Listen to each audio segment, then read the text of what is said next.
RDC, les violences sexistes et sexuelles sont utilisées comme armes de guerre, aggravant la vulnérabilité des femmes et des enfants. La violence sexuelle est utilisée comme arme de guerre. L'ONU a enregistré plus de 90 000 cas de violences sexuelles liées au conflit au Nord Kivu en 2023. Et ça, c'est un chiffre d'une année seulement.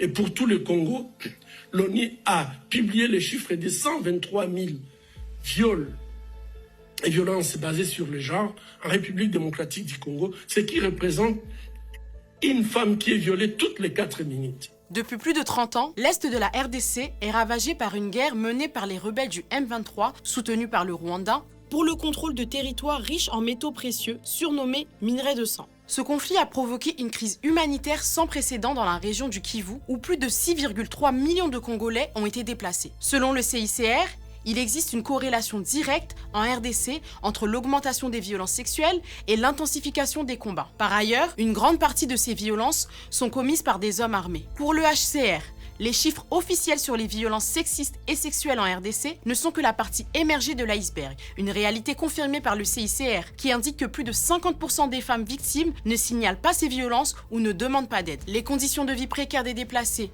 et la pénurie de ressources exacerbent les violences de genre. Certaines femmes sont contraintes de recourir à la prostitution pour survivre, tandis que de nombreux témoignages font état de viols lors des collectes de bois ou d'eau. Des milliers de femmes et de jeunes filles sont également victimes de mutilations et d'autres formes de violences inhumaines qu'ONU Femmes qualifie de tragiquement routinières. Selon MSF, en RDC, les violences sexuelles constituent une urgence médicale et humanitaire de premier ordre.